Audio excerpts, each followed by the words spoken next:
Énième coup de théâtre dans la succession de Johnny Hallyday, ce 31 janvier.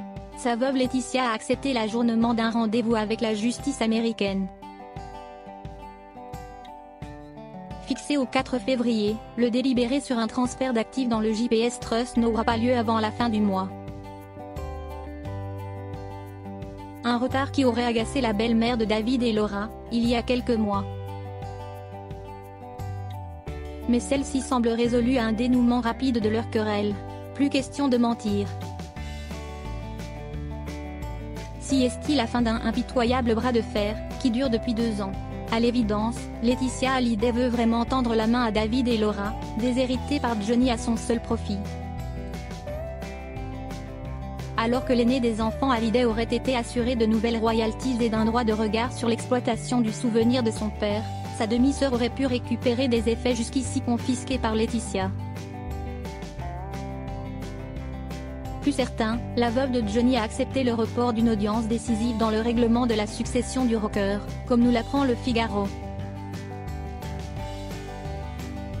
Initialement fixé au 4 février, un délibéré des juges américains sur la possibilité pour Laetitia de transférer des actifs dans le JPS Trust a effectivement été ajourné à la fin du mois.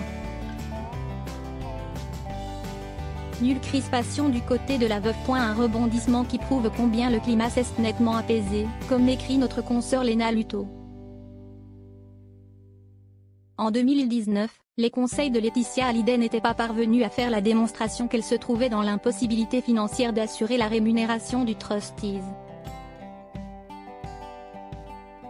Il faut croire que des liquidités ont été trouvées puisque les nouveaux avocats de la veuve de Johnny Hallyday ont volontiers accepté le report de l'audition de mardi 4 février, analyse la journaliste, également auteur du best-seller Ils se sont tant aimés.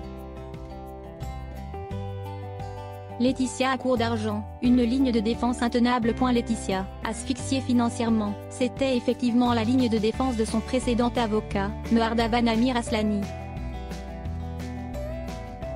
Difficile à croire au vu de l'incroyable succès de Mon pays si est-il l'amour, l'album posthume de Johnny, mais aussi des nombreux voyages de sa veuve. En juin dernier, sollicité par le camp de Laetitia, la justice américaine avait d'ailleurs refusé de précipiter le transfert des actifs.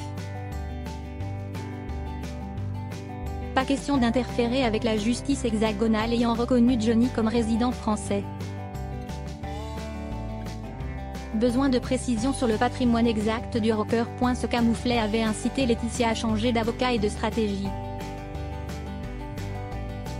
Si la révélation de l'exhumation de Johnny pour un nouveau caveau avait fait sortir Laura de ses gonds, à l'automne dernier, la veuve du rocker avait choisi de calmer les esprits, en ne contestant pas la première décision du tribunal de Nanterre sur la citoyenneté de son époux devant la cour de Versailles, le 6 novembre dernier.